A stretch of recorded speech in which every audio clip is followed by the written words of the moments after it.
Donovan Smith in the corner, lets the three-pointer go. Clue!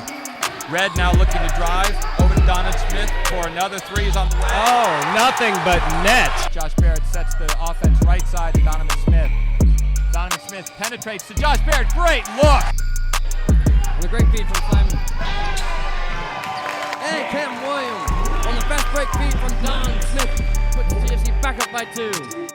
Welcome into the Fan Addict Sports Channel for sports fans by a sports fan. It's your boy Coach I. Where all my dogs at?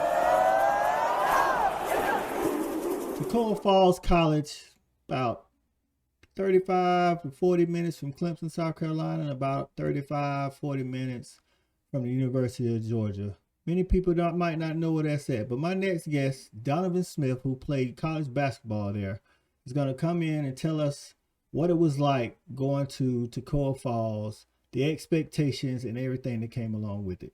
Let's go ahead and bring Donovan in so he can give us an insight. All right, what's going on, Donovan? Nothing much. What about you? Nothing much, man. I appreciate you coming in to Fan Addict, man, giving us a little taste of what it was like to play at Toccoa Falls, man. I appreciate that. Little logistical. Appreciate you having me. Yeah, we had some logistical troubles, but we here. You know, we made it through. Yeah, that's all that matters. I feel honored to be on the show, so I appreciate it. Appreciate you taking that time to speak with me. Hey, man, it's all love. You know, anybody from the 864 get that love. You know what I'm saying? Appreciate it. Yes, sir. Yes, sir. So, hey, tell some people like where Toccoa Falls is, because growing up, all you hear about is the Division I school. So, tell people about a little bit about Toccoa Falls. So Toccoa Falls is in northeast Georgia. It's basically off of exit 173 going towards Georgia. So it's right when you cross Georgia state lines. It's right like 20 minutes from before Commerce. That's the biggest landmark to give you. It is nothing in Toccoa. Toccoa is a small town. It's in Stevens County. So that's their only high school in that county. When I went to school there, it was just a Walmart. Walmart was the biggest thing. Walmart was something like a mall. Dang. Walmart, that's all they had was a Walmart, Applebee's, McDonald's, and El Patron Mexican restaurant. That's all we had. Wow. And Walmart was about 15 minutes from the school. Yeah. And that was it. You know. And Waffle House. We had a Waffle House. That's rough when you're talking about like social life during the off season. Oh yeah, it's nothing. For social life, Toccoa Falls is a Christian college, so it is very strict as far as rules and regulation and curfew, different things like that. So it was a big adjustment, culture shock as well for us, different aspects of life going into it. Yeah. But it's literally nothing to do. It's about 45 minutes away from Clemson. Yeah. Athens was the closest to Toccoa for us, college town, getting the party scene, club scene, stuff like that. So that's 35 to 40 minutes as well. Did you take a chance to go to either Clemson or Athens when you had a chance? So I was so coming in, I was really nervous about participating in those activities because I didn't know the backlash or for us getting in trouble. You got to come through the gate at night. So they're taking names. So I was really nervous at coming in. But going into my senior year, I did explore. I did go to Athens a couple of times with the guys and enjoy myself and have fun. But that's the college experience. So that I did get that college experience for us, that social life between my upperclassmen years. But freshman, sophomore, I was nervous. Yeah, I was terrified. Well, I'm glad you got to go to Athens. I was about to say, man, like I went to the University of Georgia. I'm like, you can't be that close to Athens and not go. Yeah, it was a great. Yeah, downtown great Athens is unlike any other college campus. I agree. I mean, it's because from Greenville, downtown Greenville, coming home, that's what it's like. But it does not compare to downtown Athens. No, not for college life. Definitely not. Definitely not. So how'd you come about to go to Toccoa Falls, man? Like, how did the recruitment process go for you? So for us, Toccoa Falls College, it came out of nowhere, honestly. I went down there for a workout for workouts and trying out kind of situations for us, seeing that was going to be a look for me. I don't know if you're familiar with a guy named Mario Irby. He played at Southside. Okay. He's like a year or two older than me. So he told me about the school. So I actually went down with him for a workout.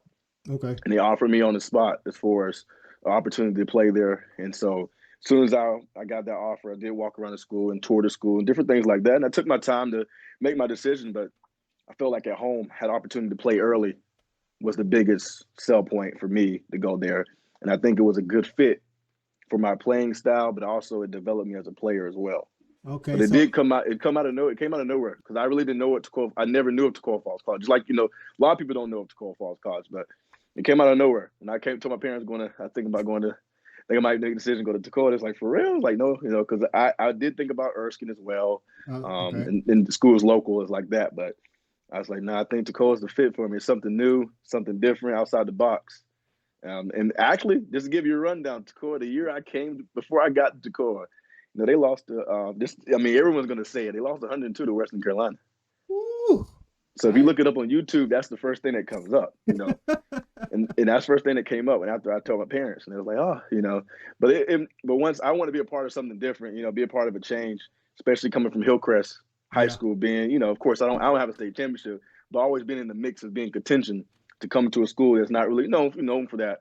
Yeah. It was a real big adjustment, but it was something I wanted to be a part of. So that was the biggest thing. I wanted to be a part of something new. So finding out about the background, like you said, in the atmosphere on campus, the Christian University, did any of that have you, kind of down, like, I don't know if I want to go because that might be too strict or something like that? Yeah. So for the Christian background, so my grandmother was a minister. Okay. So I was raised in the church Baptist. As a child, I grew up in Bethlehem Baptist Church. Okay. So as a child, my grandmother was a minister at City Grove Baptist Church in Simpsonville. Okay. So every morning, grandma pull up. You got to be ready to get in the car. If you're late, she got to come get you. It's gonna be a problem. So, but I grew up in that atmosphere as well. But it was different. It was definitely different. Okay. Taking those biblical classes to a semester, and having to really be questioned on how well you know the book and the Bible. So that was the biggest thing right there. Because, some people know the Bible differently than you do. You just grew up in the church, hearing the word is a lot different than studying it each and every day. So that was the biggest thing, to be able to get over that hump of like being judged or criticized, because maybe I can't just pull up a scripture and be able to quote it off the top of my head. Okay. That was something I had to get used to, because then I was just labeled as an athlete.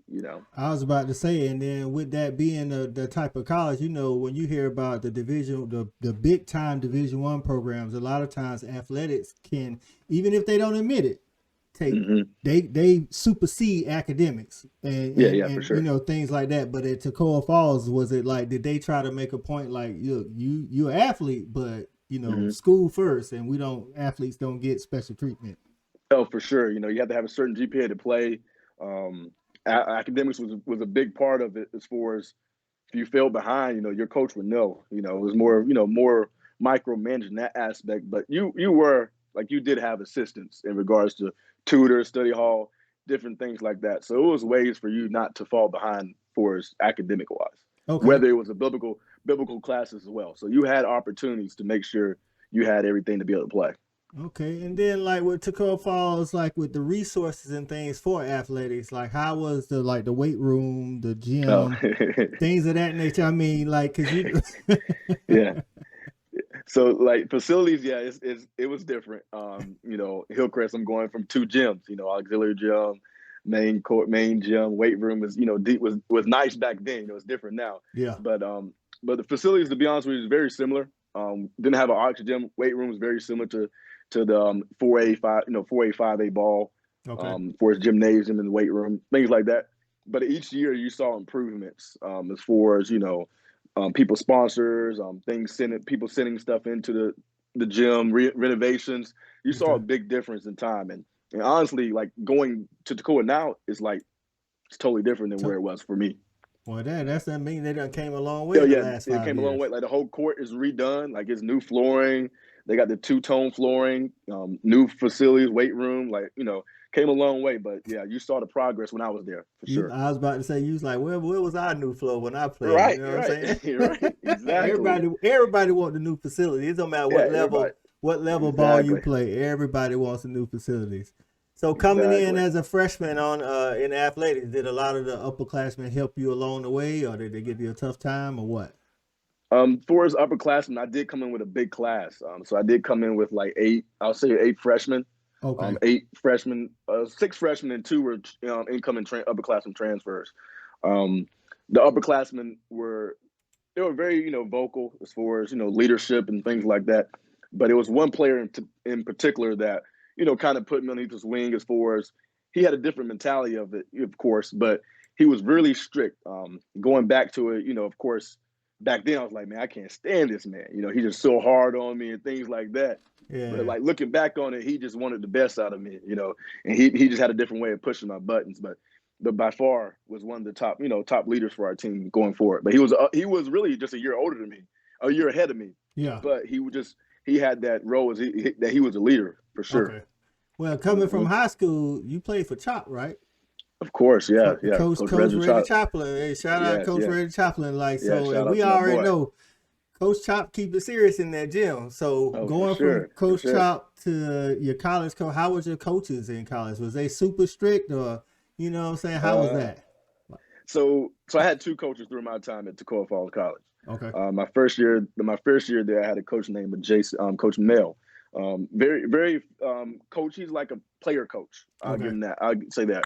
More of a player coach. He did have some X's and O's that he got better along the way. But he was basically he was kind of figuring us out as well with big class coming in and personnel and things like that. My last year, I had a great guy taught me a lot in 1 year. He came in my senior year. I was really hesitant when the new change came because, coming in, you don't want to coach, your new coach your last year. So I was real hesitant, but he came in. We had good conversations before he got hired and things like that. And learned a lot from him. He was a great guy, X's and O's. He was more X's and O's than a player's coach, but he could relate to you off the court as well. But he taught me a lot of life lessons and a lot of sayings that I use to my players now. The biggest, I'm gonna give you the quote. It was 2 biggest quotes that he was very, very, very strong on. The one was he was up tempo. So we went from walking the ball up my first 3 years to playing fast my senior year. And at Hillcrest, it wasn't no walking the ball on the court. No. No, the ball sometimes didn't even touch it was big. The ball that come out of the net, it only touched the floor. Yeah. So that was a different change as well. But my senior year, we was up tempo more. We did run the flex. It was more like a dribble drive flex as well. I got you. But the quote he gave was very big: "Run for your worth. Run for all your worth." Okay. And that quote was deep because you didn't think about it then. Like, why he coming in saying "run for all your worth"? But you think about it, you're getting some academic scholarship money, so run for your worth. Show me that you want to play. This for you to play, you got to run. You got to compete, but you got to run. So that was the biggest thing. And then the other quote he said is, "Who are you when the ball stopped bouncing?" Okay. And that was so deep. I was a senior, and all I knew was basketball at that point. Which is a lot of college athletes, and they don't know how to make that transition to adulthood if they don't make it to the league. So that was huge. Exactly. Yeah, he said that. He was like, just like offense and defense. You got to be able to go to work and transition to come home and be a husband and father. That was deep. So, he hit you with the deepness for year 1. The deep, yeah. So you don't think about those type of things, until it's over with. But those were big time. But I do have to give Coach Chaplin his credit for preparing me for the college life, for his practice plans, for his toughness in practice, and also just the discipline. That was gonna be my next question. Like, do you feel like, because like you said, when you was at Hillcrest, y'all played at a very high level, maybe not winning the state championship, but always in the mix for the state championship, 3rd, 4th round of the playoffs. Do you feel like your basketball IQ and acumen was higher than some of your incoming classmates? I wouldn't say that. I think all coaches are different. Yeah. But I did think I did have a high IQ coming in. Yeah. But I think we're all different. A lot of them players came from Georgia. So Georgia basketball was big as well. Yeah. As far as you got Miller Grove, Milton, Centennial, Walton, all those kind of schools, Wheeler. Yep. So those kids came in and they played at a high level as well. But for as Coach Chaplin, as far as the discipline, I think that was the biggest thing. As far as being on time, jerseys tucked, shoes tied. Coach Chop was a big thing about that. Quote of the day. You know, if you didn't get the quote of the day, that was a 5.5 off the rip. Nobody want to do 5.5 off the rip. No one want to do the 5 right before practice. Yeah. And then you miss it too many times. 8-6-4-2. Yeah. A ladder going back down. But yeah, so I think that was the biggest thing, the discipline, as far as what the coach expects from you. You know. So I will say that. Being a good player in high school, how was the adjustment when you got to Toccoa Falls? And for those out there that don't know, it doesn't matter what level of basketball you go. When you go to college sports, everybody was good at their high school. So how was that adjustment when you got there? You like, okay, even though you might have had a high basketball IQ, you see some dudes like, man, these dudes is for real. Like, was that a huge adjustment for you? I think it was adjustment. Coming from Hillcrest, I did play with some great players as well. But at Hillcrest, I was really just a spot up shooter at Hillcrest. So I played with great guards that allowed me to get open, and great players that created more matchups for themselves that allowed me to get open. But coming to Toccoa, I had to develop to play the one. So I actually played the one in college. Okay. Yeah, so I played the one for 4 years in college. So coming from playing the two and just spotting up, coming around screens and things like that was a big transition to bring up the ball. But of course, I think with the players around me, it helped. Okay. Of course, it did help. But that was a big transition as far as I saw some dogs and I saw some players that eye test wise, you'd be like, man, I can give this guy a bucket, eye test wise, know. But I played with a great player. His name was Josh Barrett, redhead. Oh. We called him Red. Yeah. But he was about 6'3", 6'4", and the eye test wise, you'd be like, man, I can give him a bucket. I done play with this man. He done went for 36 and 10 against PC. That's the thing about college ball. You just these dudes out there bringing it. So with you moving to the one strictly, was there any frustration along the transition? Like, cause you could be playing the one in practice and you kicking it, you starting to get used to, like, as far as facilitating for other people, whereas you coming from a role where people facilitated for you. And you kick it to a dude, he missed a three. You like, I would have hit that three, man. Like, put me over there. Like, was that a big transition for you? I think it was a big transition. I think at the beginning of it, I really didn't. So my first year, I actually played off the ball until later on when the coach realized maybe Josh Barrett was the guy I was telling you that was like the leader that kind of was, he was just a year older than me, but he was that guy. He was playing the one. So going forward, coach decided to put him off the ball to let him be more of a scorer and play that role. So I think my game actually took a hit at the beginning because of the fact I didn't know how to pick my spots. I didn't know how to pick my spots and different things like that. So I really legit became a defensive player. So I always guarded the best player 1 through 3, night in, night out. So that my game took a hit as far as me picking my spot, scoring the ball. But my junior, senior, I actually got to the point I knew here and there where my spots were, Okay, so you didn't lose your shot. You didn't lose your shot though, did you? No, I didn't lose my shot, but actually my midi got a lot better. So I didn't have a midi like that. So my midi was really my bread and butter until later on. Yeah. Yeah, because as a point guard, you got to penetrate that defense, get in the lane. So that mid range, I'm telling you, that mid range is money. We seen it with Chris Paul, man. I mean, like that mid range is money, and that's a lot different than what you had to do at Hillcrest. But you would say that you're an overall better basketball player, though, right? Yeah, for sure. That's what's up, man. So was the college experience what you thought it would be, or was it, not what you thought it would be, totally different, or you didn't have any expectations? I didn't have any expectations, but it was definitely really, it was a great experience. It's something that, of course, I'm very thankful for. But to come from, of course, from the school not winning many games until my junior and senior year, I lost in the conference championship 2 years in a row. And I actually got to play in the national tournament in the Christian college, and we lost in the national championship my senior year. Okay. So having those moments were big, and the best experience I had was going to the national tournament in Indiana, signing kids' autographs, and things like that. Even though of course, like I said, my coach had big quotes. One of his quotes was, "This is your big time. This is your rival game. This is your tobacco road." Of course, I'm not at that level, but that was my moment. That was my big time. So when he's saying things like that, made you pick it up. You got up for those type of games, but that was the best experience to be able to see the growth year one before for the team aspects. Okay, when you first started, like first practice coming out, who's the first person, whether it was in practice or in the game, who was the first person to just give you the business, and you was like, all right, I gotta step it up? It was Josh Barrett, red, yeah. You saw him. You was like, I'm about to get this dude to work. Yeah, I thought coming into it, he was like, he's a redhead guy, and not many guys can, you don't see many of those like that. Just being honest. Not from where we from. But he, not from where we from. Yeah, exactly. But he had a right to left crossover, he had a spin move, but he had a shot 6'3", 6'4" with bounce. I just really didn't see that.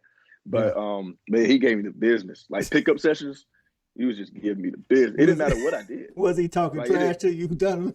He was the guy, like if you pissed him off, then he would talk trash to you. But he was never like the guy that just really came at you like that.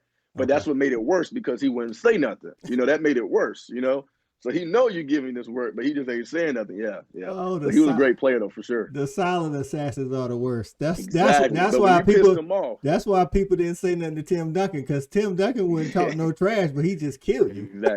Exactly. Yeah. So he did. First pickup session, he gave me the biz. I joined his team.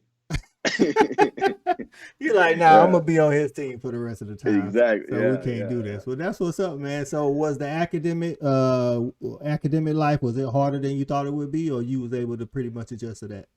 I actually believe I did better in college than high school. I actually graduated with 3.2 GPA out of college. But the academic life, it was the adjustment for us. I graduated business management, minor in marketing and finance. So it was the adjustment, but I actually knew, like, at my level, when that 4-year mark was over, it was over. So, of course, I wanted to be able to prepare and plan a future for my future family. So that was my biggest thing. So, therefore, I knew junior, senior year was time to pick it up, time to get that stuff done. Yeah, I was about to say, because, sure. And that's good that you was mature enough to know that, junior, senior year, you need to be mentally making that transition to adulthood, instead of, not to say that you couldn't hold on to any NBA or overseas dreams, but sometimes you got to be a realist. You know what I'm saying? And it's like, okay, I might be good enough, but I ain't had the exposure, that I needed to, or whatever. And you made that, because I see so many of the former players, whether I coached them or coached against them, that after those 4 years, they don't know what to do, and then they come home, and it's like, what has that transition been like for you? Because you've been in the real adulthood for about 5 years now. But what was that transition like? Yeah. So that transition was great. I actually got married recently 2 years ago. Be 3 years in April. Yeah. So appreciate it. And so I have a stepson. He is 10. And I have a new baby daughter that is 2 months old. Okay. So no more kids, right? No more kids. So that's done. But it's a great, one and done. One and done. Yeah. So I have two. So I have Ethan and Eliza. Okay. So that'll be it. But I enjoyed the time, from school, but also transitioning back, transition to adult life. I am coaching. I was coaching with Coach Choplin at Wade Hampton. So I have came back home. So I will be coaching at Hillcrest High School this year with the new coach, Zach Corliss. Varsity. All right, I'm going to make sure I get out there and check you out, man. Right around the corner, so I definitely have to get out there and check y'all out, man.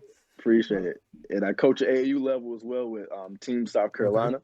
So I coach there, and so that's what I'm doing now. So I'm with Team South Carolina 5th grade. All right, that's what's up, man. All right, we're going to get on to the Fanatic 5, man. I got 5 questions for you. All right. Even though you went to the Christian college, so you got to keep it honest when I ask you now. I got you. All right. Outside, I know you talked about Josh Beard. Outside of Josh Beard, who's the best player or team that you played against? Ooh, so out of Josh Barrett, so I played with another guy named Cam Williams. He was great as well. But the best player I played against, it's got to be Charles Cooks. Charles Cooks was at Trinity Baptist in Jacksonville, Florida. He's about 5'9", 5'8", but he was left-handed. He had a little side, he wasn't a big guard like for his body size, but he just knew how to just draw so much contact and put you and they coaches put you in a situation that it was like you was on the island. And he was left-handed, so you was on the island. So I even know the play. It was called AI Cooks. He come off a floppy screen. It's just you and him on that left side. He could shoot it, so you couldn't just play a certain way. And he was quick, so by far that was my toughest matchup night. So I had to get up for that. Looking at coach like, what you want me to do, dog? I had to get up for that. And he was a year older than me, so my first 2 years he did get me, but later on I made some adjustments and figuring out, because that was I would four-time defensive player of the year. So that was my thing. Yeah, that's what's up. I took defense serious because that's what allowed me to play early as a See freshman. how you made that transition? You was a sharpshooter in high school, turned Yeah. defensive juggernaut in college, so you can get on that. Yeah, You gotta exactly. do it. It don't matter whether Yeah. you football, baseball, basketball. When you're in college, make the adjustment, people, to get on the Yeah. flips, the field, the floor, floor. whatever it is, because you can Exactly. hold on to them dreams about doing what you did in high school and sit for 4 years. Yeah, you're right. You're right. So I had to make that adjustment to be that guy to say, I got him. So night in, night out, I guard the leading scorers on each team, night in, night That's out. what's up. All right, outside of Toccoa Falls, what was your favorite gym to play in? Ooh, that's a tough one. I'm gonna be honest. I liked it playing in this gym because it was coming back home. Bob Jones. Okay, that's what's up. I did. I did like the Coastal Carolina. Don't get me wrong, very nice gym, but it was nothing like coming back to Greenville. Playing in front of the home crowd. So, Okay. yeah, so that was big, and don't get me wrong, Bob Jones, to be a local school, they do have nice facilities. To be a local school, yeah, for sure, they have nice facilities. All right, third question. Even though you was at Toccoa Falls Christian College, did anybody ever take a test for you? Uh-oh. Professor let you skip an exam, or somebody write an essay on paper for you? Oh, wow. So no one has ever. So this is true fact. No one has ever written or taken a test for me, but I have missed an exam. Okay. Was it? It was I because missed of you had a game or something like that? So I missed an exam, and I was able to take it in a room by myself. I'll put it that way. That makes sense. Listen, for all y'all out there, I don't care. Even if it's a Christian college, these athletes get special privileges. Ain't nothing wrong with that, dog. Ain't nothing wrong with that. No. Ain't nothing wrong with it. Yeah, I have taken the test in the room by myself. I have. All right, question number 4. What's your most embarrassing moment, basketball-wise, in college? Oh, wow. Ooh. Oh. Did somebody dunk on you? That's a tough one. They did, but it was like a strong layup in my opinion. Okay. But you know who it was, though. I think you know who it was. I think you know him. I'm about to shout him out. Daniel Gibson from Daniel. You remember? Yeah, dog. Yeah. I think his last name is Gibson, right? Am I right? I think so. Long, athletic. What school did he end up going to? He went to Columbia International. Okay, so he got you. He got you. Yeah. It was like one of them backside help kind of things, but it was like a strong layup. And he like kind of grabbed the rim.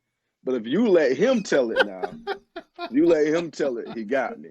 But I didn't even jump. It was like one of them, like, you just turn around for quitting. And it was one of them. That's not the story on his side, right? I know. The story on his side was you was right there. Is that it's body to body and everything, right? He put his shorts in your face and everything. Yeah. You let him tell it. Yeah, but that's my most embarrassing. And it was at their house, so they went crazy. And it's worse when someone does that and they call timeout. Now the crowd gets to go crazy. Yeah. You didn't even have a chance. Now you got to take that. You didn't have a chance to go get a bucket or nothing to shut the crowd up. No. And then now you got to take that walk to your huddle. You know what I mean? Everybody looking at you like you're crazy. They still talking about you. Yeah, I'm pretty sure. But hey, I was honest. I had a shot at my boy Danny. All right. Last question, man. Who are the 3 most influential people in getting you to college and through college? So the most 3. So that would be first my parents. Okay. So mom and dad. So I am a only child. So no siblings or things like that. So mom and dad by far. Dad, we're like best friends now. But as a child, that was no games, tight ship. You would have think he was in the military. So very tight ship, but very, very tough growing up. But also we able to create that friendship. We talk every day. That's my best friend. That's good. And mom, of course, she was always there, calls, come visit. But mom never missed a game from little league on up. So by far very influential to push me to go to school and to push me to finish for sure. Third would be my late grandmother, Mary E. Mayfield, the one that was a minister. Okay. So it was a tough situation in regards to that, but she passed away after my freshman summer, coming home. So she was in a hospital, and just to give you the rundown, she had some, underlying condition as well. But she gave me a call like maybe 2 weeks before school came out and said, "I'm waiting on you to come home." So when I came home, she was in the hospital, and we actually had final words together and things like that. But that was very big because she told me, she come home, told me when we got to speak together, I need to finish school for her, finish it for my family and things like that. So of course she was very influential into my life, even now, even though she's not here. Very, very, all the life lessons growing up, church visits, going to church, making me. She's preparing you for Toccoa Falls, and you didn't even know it. Exactly. Prayer breakfast, and I'm out there saying the prayer, reading scriptures on youth day, and that was a guaranteed. I got to give them youth day. Yeah, so by far the most 3 influential people in my life. But that's for sure. good that she gave you that word, because that could have been that was a fork in the road, and she pushed you to the right side of that fork, because you could have folded after that. Exactly.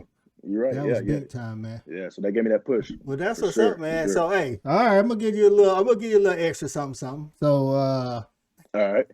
I know you seen your boy DJ Brooks, former North Greenville point guard.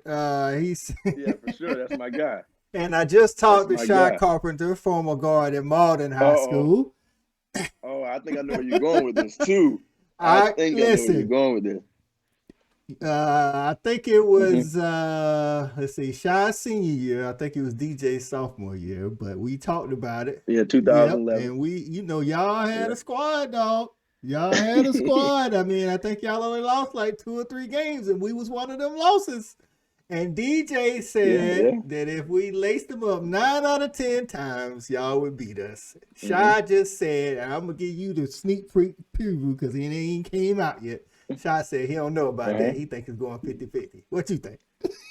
Oh, like today? Back then, we laced them up that season 9 out of 10 times. I mean, 10 out of 10 times. How many of y'all winning? We winning 9 out of 10 for sure. We were. I mean, I do like y'all did get us, but we played 3 times that year. Played in the Christmas tournament. So y'all put it to us. And that was the game before the playoffs. So we don't know what Coach Chalk could have been resting. Man, listen here, y'all rolled up in there on senior night, and we wasn't having it. You did. You're right, but I think 10 out of 10. I think we got 9 out of 10 for sure. Y'all did. Y'all did have a squad. Y'all had a squad. I ain't gonna lie. Y'all had a squad. So and the difference back then, we had bigs for days. Y'all did. Kinshay, Dion, Tobias, Dante. I think, and Shy said he think Kinshay got in foul trouble early, which I think kind of helped us. So. Yeah, he did get in foul trouble early. Yeah, for sure. So it was a good game. Yeah, great moment though. Y'all did storm the court. Though. I don't know if we could get off the court. I coached at Malden. I think I coached at Malden 5 years. That was the only time we beat Hillcrest.